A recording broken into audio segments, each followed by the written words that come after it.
Hey guys, I'm Brad Urbas with Ahrex, and today we're going to be tying my pattern, the Rogue Sculpin. Okay, so I'm starting with a Ahrex TP610 Trout Predator size 1 hook in the vise. That's going to be the tail hook on this articulated streamer. I'm going to start with your typical 140 UTC in olive. Next, we'd be tying this with some strung marabou, and when I go for this, I'm usually just looking for something that's not too webby. You want to pick some quality stuff. If you can see that well, but see, that's got nice long feathers to it, strands, however you will. I'm going to pick that off, and I'm going to clean that a little bit, and then any hair that is kind of gonna get in the way of the rep, I'm gonna take off. And then when you hold that, see how the fan kind of fans this way. If you kind of hold it, it kind of scrunches. I'll kind of fan that out, and then I'll set that. Sometimes I tie my tails a bit longer, sometimes shorter, depending on the length of the fly. You can also adjust that with how many beads you run in the articulation joint. But I'm gonna do something like that. 2 loose, 3 loose, down. And I'm just going to bring my thread forward toward the eye of the hook. I don't go the whole way generally. I go about halfway. Then I'm going to pull my material back, cut that marabou off, and then I'm going to capture that. Just make sure that that's tied in well. The next material I'll be tying in is the hairline UV Polar Chenille in the UV brown. And I like this material because it blends with the fly, but it gives it, it's not too flashy like a copper chenille or a metallic. It just kind of seems to blend well. I'm not sure how much the fish care, but I'm a fan of kind of like middle of the road for the flash on this fly. It blends well with the body, and you'll see that here. So I've tied in a piece of that, bringing my thread forward. Not quite to the eye, probably about 1/4 to 1/8 of an inch away from the hook eye. And I'm just making sure as I go that I'm pulling that back, because you're going to comb that out at the end anyway. So I don't get too crazy about it. As long as you're not trapping fibers in there and it's wrapping without too much, then you're good. See there, and you can see I don't really have any fibers trapped in the chenille. I keep my finger on top here. I'm going to tie that off. I prefer to do 2 over top of the thread, and then I'll pull a little piece back and maybe trap about another 1/8 of an inch. Bring my thread forward. I'll take another piece of marabou that's got more of an even tip on the tail, and I'll take a piece, and I'll see here how that's pretty even on top. I'll actually snap that stem off right here about halfway down. See that kind of peacocky looking material? I'll snap that off, and then I'll lay that right on here. You can go a little heavier than this. This may be a tad lighter than I'd use, but I'm going to pull that forward to where that marabou is just starting to touch that tail, just to fill the body out a little bit. So one of the things that makes this fly unique is the belly. A lot of fish have like a white belly, especially the sculpins in our river. So I like to use this ice wing fiber from Hairline. You can pick it up on their site or at your local shop. And I'll take about a piece maybe that big, just kind of a pinch. You could do this several ways. I fold this in half like that, and then I cut it, and then I'm gonna actually tie that in and fold it over itself again. And it's gonna, what it's gonna do is, it's pretty messy material, but it's gonna give the underbelly a white like bulk and a little bit of flash to it. So we're gonna flip this over, And see, our UV is already kind of, or UV chenille is kind of sloppy already as it is, so this kind of flows well with it. I'm just going to pinch that off and make sure that that is 2 loose wraps. I'm going to do a little pull to make sure that that's facing the right direction on the shank. Tie that in. I'm going to pull that back over itself, and then I'm going to build a bit of a thread dam to make a smooth transition. So there we go.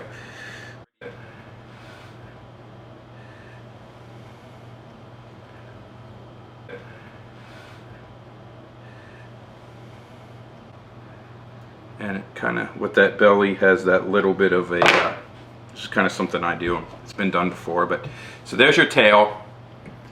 We're gonna take that off. I'm gonna lay that aside.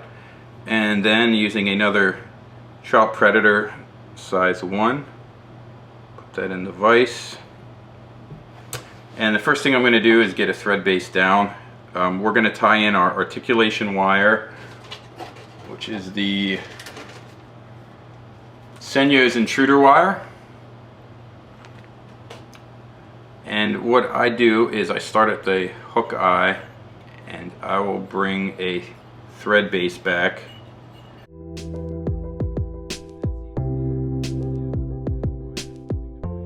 I'm just going to do 1 wrap. I'm going to lay down using just a Loctite gel super glue, nothing special, works great. And what I'm going to do is I'm going to lay that directly on top. I'm going to do about 3 loose wraps, and then as I go, I'm going to make sure that that wire is laying on top of the shank. I'm going to go with orange today, just for no good reason other than I like orange with brown. And I'm going to do 2. You can mess around with that. I don't think it matters much. 2 beads just seems to be the sweet spot on the streamer length that I prefer. So I use 2. Okay, so we're going to just bring that through. Thread it through both your beads. I'm going to bring that wire in. You can see there it's sitting there. There's not a lot of play. Then I come back. I tie that off, and then when I get here, I'm going to take a little bit more super glue.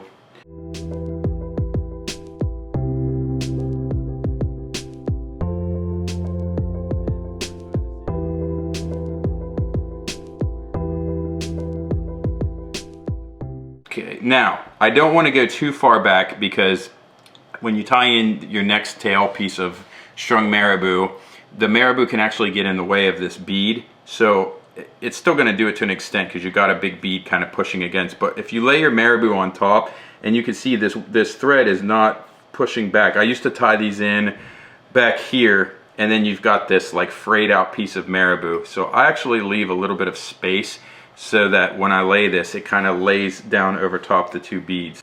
What I do, a lot of the time you can tell, I'll kind of see, grab a piece and see how thick that is. I've actually been tied in some before and then grabbed another stack and went a little heavier.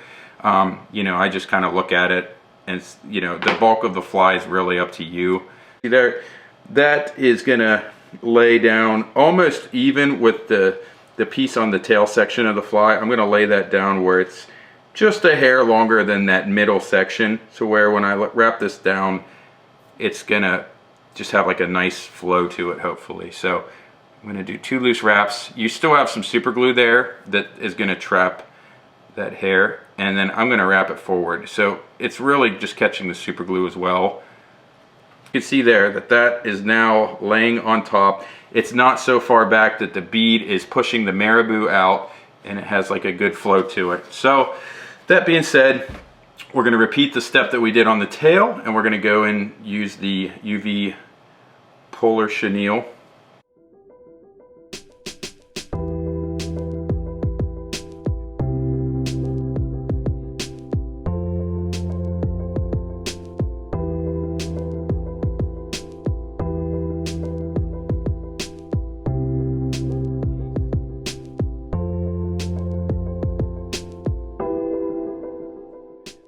Okay, so you can see the body of this fly is starting to take shape.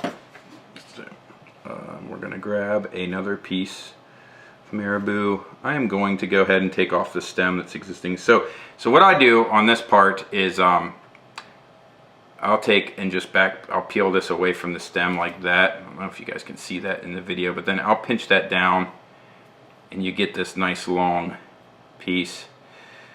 And I'm going to tie in one more little piece here. Pinch it down, 2 loose wraps, cinch it, a couple more, it doesn't take much. And we're sitting on top. Then I take that, if you do a little twist on that, kind of gives you a little bit of a cleaner cut. Alright, so I'm going to come back in and tie my lead eyes in because I almost forgot that step. So I'm going to bring this forward. I'm sure there's several different ways everybody likes to tie their eyes in. I don't get too crazy picky about it, except that you want it in there so, you know, not to move around and be able to be twisting all over the place once you're using the fly. So I start to trap it, and then I'll do a dab of the gel glue on top. Not much, because this will actually really go a long way. And then right in the middle of the barbell eyes on the bottom.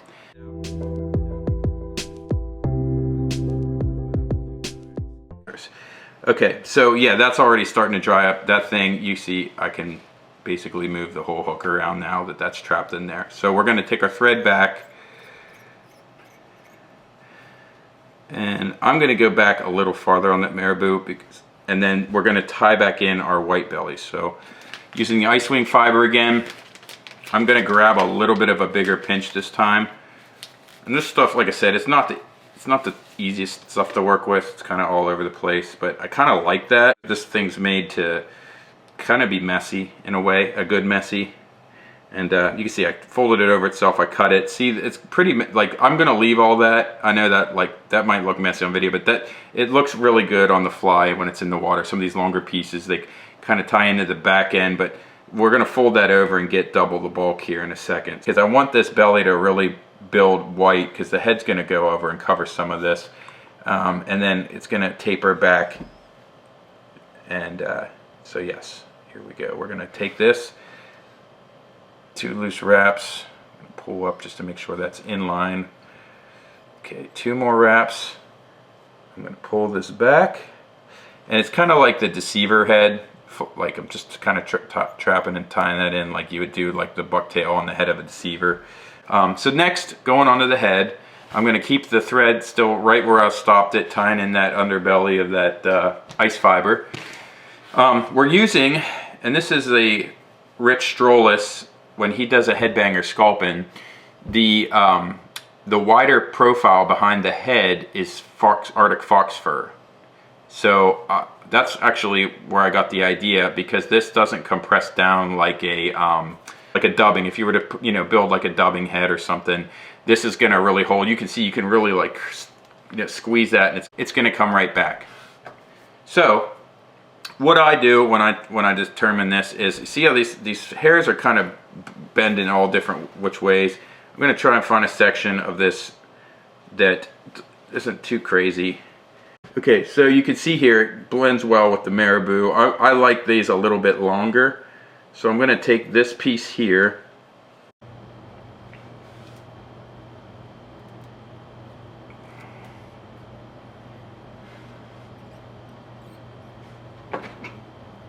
Okay, I'm going to lift up on that hair. I'm going to twist it, cut it off, pull that in, move forward. Okay, we've got first layer there. All right, I'm going to switch to GSP 100 denier here. So spin that. So I'm going to wrap forward to behind, just slightly behind the barbell eyes. I'm going to take my next clump of fox fur. Like I said, you can see that they're bent. I want to use that and let that flare sort of kick up just to keep that profile, you know, and use the natural bend of the hair. So you're going to adjust to wherever you like. I like a little bit of a slow taper forward. 2 loose wraps, 2 more. Okay, take that excess, pull up, twist, got a clean cut. Okay, so next I'm going to start on the underbelly, and I'm going to use a ram's wool. Right about there.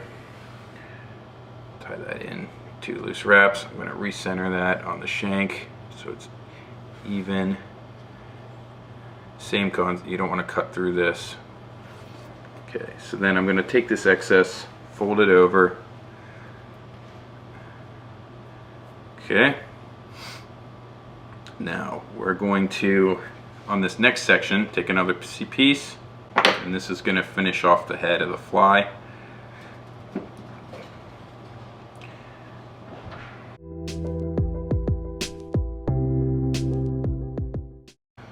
Okay, so there's our head.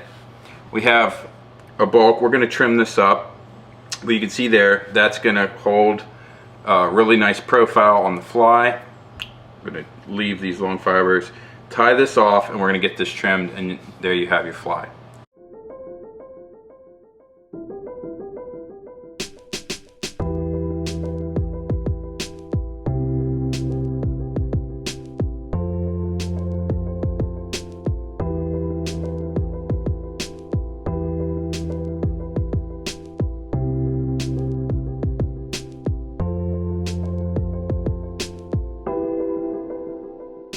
Okay, yeah, so you see there the head just didn't really need much trimming. It laid very nice. I don't get too picky with it, but there you go. And like I said, I love this fly. It looks great in the water.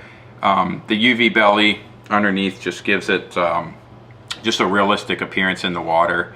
And yeah, try it out, see how it works for you. If you like it, you know, let us know. But there you have it.